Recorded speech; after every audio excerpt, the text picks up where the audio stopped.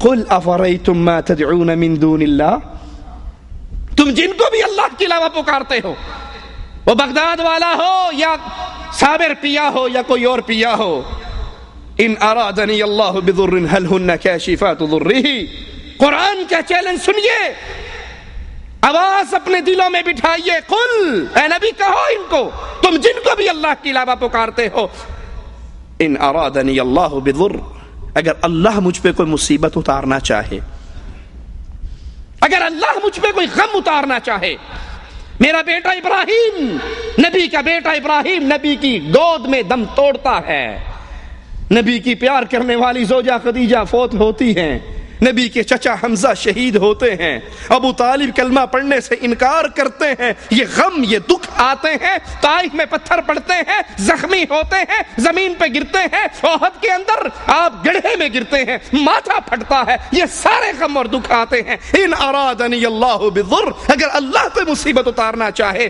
هل ہن کاشفات ضرہ، کیا یہ پیر، یہ بابے، یہ حضرت، یہ شیخ جن کو تم کرم پرور سمجھتے ہو، جن کو تم دستگیر مانتے ہو، جن کو تم کرم کرنے والا مانتے ہو، جن کو تم بگڑی بنانے والا مانتے ہو، قرآن کا چیلنج ہے، اللہ کی اتاری ہوئی مصیبت کو یہ ٹال سکتے ہیں؟ او ارادنی برحمت هل ہن ممسکات رحمتی، اللہ اگر کسی پہ رحمت کرے کیا یہ اللہ کی رحمت کے درمیان رکاوٹ بن سکتے ہیں؟ قل حسبی اللہ، اہل ایمان کا ایک ہی آوازہ، قل حسبی اللہ، مجھے میرا اللہ کافی ہے، علیہ یتوکل المتوکلون، بھروسہ کرنے والے اسی پہ کرتے ہیں۔ قرآن حکیم کے دوسرے مقام پہ غور کیجئے، امن یجیب المضطر اذا دعاہ، کون ہے جو مصیبت کے اندر پھنسے ہوئے کی مصیبت کو دور کرے؟ کسی کی بگڑی بنانے والا کون؟ قرآن کا سوال، قوال کا جواب صابر پیا بگڑیاں بناتے ہیں، بغداد والے دستگیر ہیں، اور قرآن پوچھ رہا ہے امن یجیب المضطر اذا دعا، کون ہے کوئی مصیبت میں پھنس جائے؟ یونس علیہ السلام مصیبت میں پھنسے مچھلی کے پیٹ میں، فرشتوں نے کہا یہ بندہ معروف ہے، اس کی آواز معروف ہے، جہاں سے پکار رہا ہے وہ جگہ غیر معروف ہے، اور مالک نے کہا اگر یہ مجھے مچھلی کے پیٹ سے نہ پکارتا، لوگ قیامت کے دن قبروں سے نکل کر آتے، یہ مچھلی کے پیٹ سے نکل کر آتا۔ کون ہے جو مصیبت میں پھنسے ہوئی کی بگڑی بنا دے، اس کی دستگیری کر دے؟ وَيَكْشِفُ السُّوءَ، اس کی مصیبت کو دور کر دے۔ أَإِلَٰهٌ مَّعَ اللَّهِ، کیا اللہ کے علاوہ کوئی اور مشکل کشا ہے؟ کیا اللہ کے علاوہ کوئی اور دستگیر ہے؟ کیا اللہ کے علاوہ کوئی اور کرم کرنے والا ہے؟ أَمَّن يَهْدِيكُمْ فِي ظُلُمَاتِ الْبَرِّ وَالْبَحْرِ، خشکی اور تری میں، اندھیروں میں سے تمہیں نکالنے والا کون ہے؟ غیر اللہ کو پکارنے والوں، پیروں کو دستگیر کہنے والوں، مولا علی مشکل کشا میری کشتی پار لگا دینا کی قوالی کہنے والوں، قرآن کی آواز پہ غور کرنا۔ امن یہدیکم فی ظلمات البر والبحر، تمہیں کون ہدایت دیتا ہے؟ وہ قوال کہتا ہے جی آپ نے وہ کفار مکہ تھے جن کی کشتی پھنسی تھی، انہوں نے اللہ کو پکارا تھا اور اللہ نے ان کی کشتی پار لگا دی تھی۔ اکرمہ نے واقعہ سنایا تھا نا، صحیح مسلم میں ہے، ہماری کشتی پھنسی، ہم نے اپنے لات و عزا کو پکارا، کوئی نہیں آیا، پھر ہم نے مجبور ہو کے اے محمد صلی اللہ علیہ وسلم آپ کے رب کو پکارا، اللہ نے فوراً کشتی ہماری پار لگا دی۔ قرآن اس کا منظر بیان کرتا ہے فَإِذَا رَكِبُوا فِي الْفُلْكِ دَعَوُا اللَّهَ مُخْلِصِينَ لَهُ الدِّينَ، جب یہ کشتی ان کی پھنس جاتی بھور میں تو پھر یہ فوراً اللہ کو پکارتے، اللہ ان کی کشتی کو پار لگا دیتا۔ فَلَمَّا نَجَّاهُمْ إِلَى الْبَرِّ إِذَا هُمْ يُشْرِكُونَ، جب ان کی کشتی پار لگ جاتی تو یہاں خشکی پہ آ کے، امن میں آ کے پھر شرک کرتے۔ لیکن آج کے دور کا مشرک، اللہ کی قسم کھا کر کہتا ہوں، رب کے گھر میں کھڑے ہو کر کہتا ہوں، اس دور کے مشرک سے بڑا مشرک ہے۔ وہ کم از کم سختی میں تو اللہ کو پکارا کرتے تھے، یہ سختی میں بھی اللہ کو نہیں پکارتے۔ قوال کہتا ہے 2-4 سال نہیں، پورے 12 سال، 2-4 سال نہیں، پورے 12 سال ڈوبی ہوئی نو کو تارنے والے پیرانے پیر ہیں، روشن ضمیر ہیں، بغداد والے حضرت سب کے دستگیر ہیں۔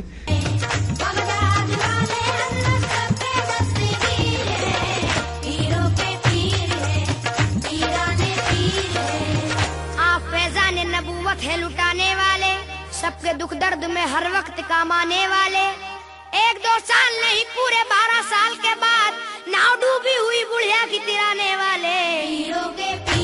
یہ 12 سال تک ڈوبی رہی، 12 سال کے بعد پیر صاحب نے اس کو پار لگا دیا۔ جو 12 سال پانی میں زندہ رہی، کچھوے کی اولاد تھی یا مچھلی کی اولاد تھی؟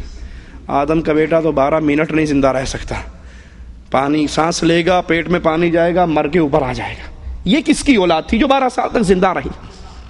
لا حول ولا قوت الا باللہ۔ مالک ان سے پھر پوچھتا ہے کون ہے تمہیں اندھیروں کے اندر، خشکی کے اندر، تری کے اندر راستہ دکھانے والا؟ الہ مع اللہ، کہ اللہ کے علاوہ کوئی اور ہے؟ قوال پھر کہتا ہے خوشیاں میری قسمت میں رقم کون کرے گا؟ ہمیں خوشیاں کون دیتا ہے؟ غم کون دیتا ہے؟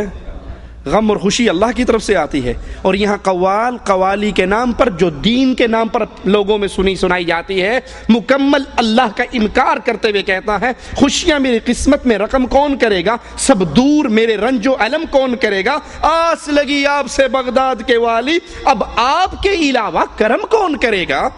خوشیاں میری قسمت میں رقم کون کرے گا، سب دور میرے رنج و علم کون کرے گا، ہے آس لگی آپ سے بغداد کے والی، اب آپ کے علاوہ کرم کون کرے گا، پیروں کے پیر ہیں، پیرانے پیر ہیں۔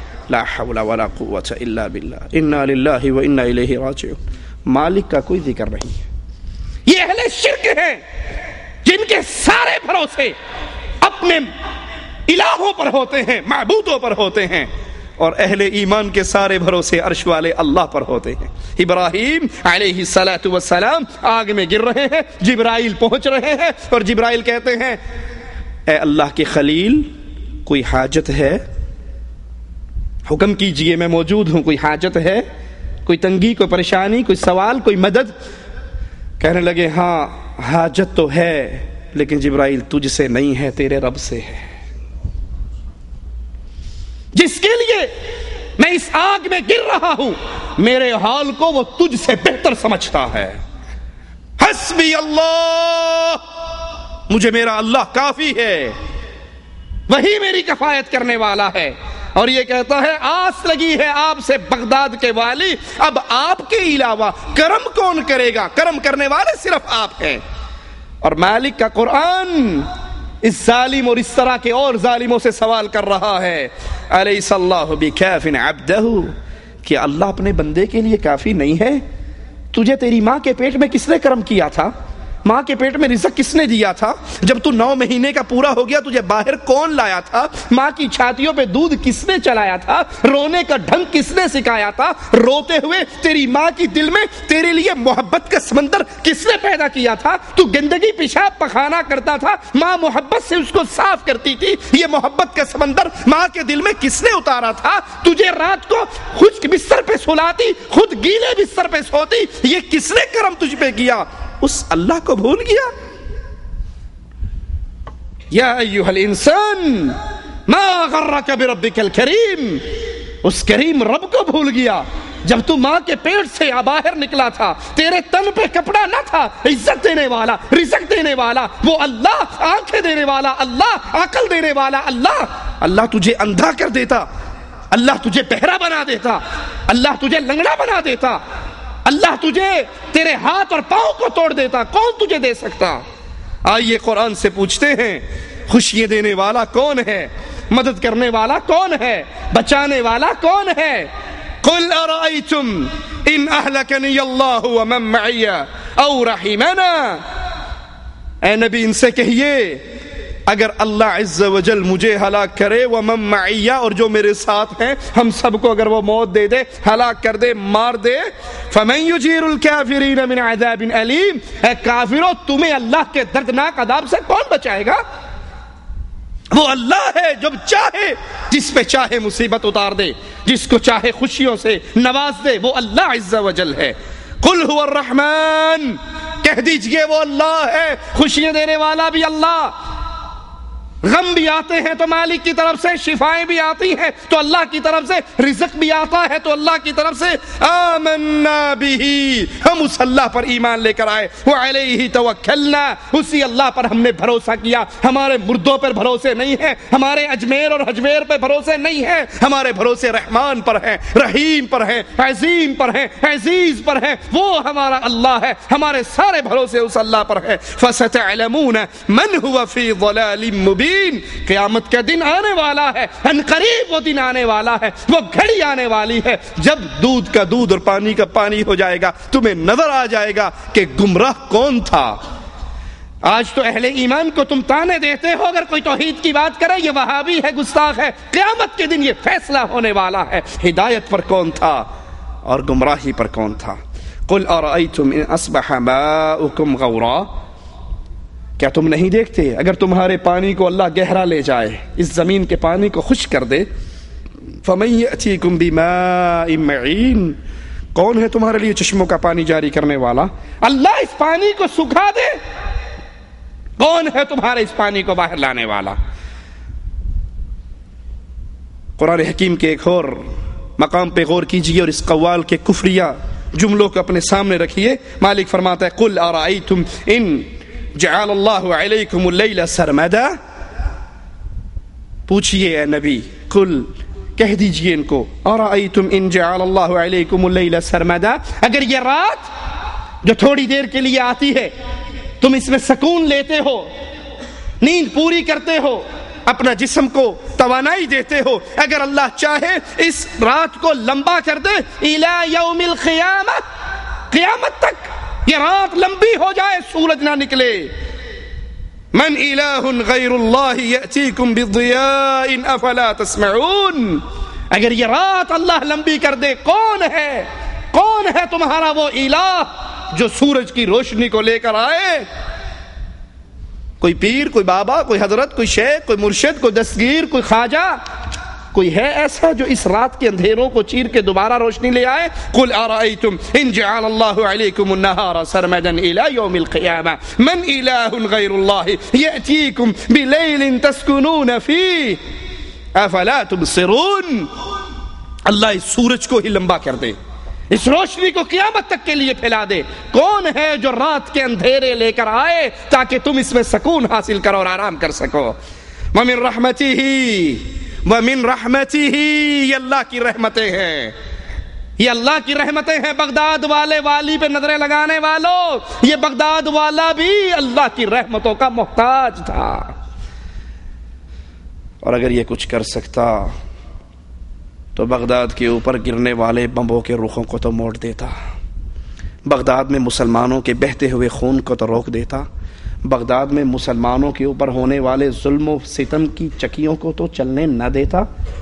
کہتے ہیں جی آپ نے نہیں ماننا، ہوئے جو گستاخ وابی، وہ جب 65 کی جنگ لگی تھی نا، انڈیا کے طیارے آئے تھے راوی کا پل توڑنے کے لیے، لاہور والی سرکار ساوا چولا پہن کے وہاں کھڑی ہو گئی تھی، اوپر سے بم گرتے تھے، وہ کیچ کر کے دریا میں ڈال دیتے تھے، ایک بھی بم پل پہ نہیں گرنے دیا اور سارا پل بچارا انڈیا کو شکست ہو گئی۔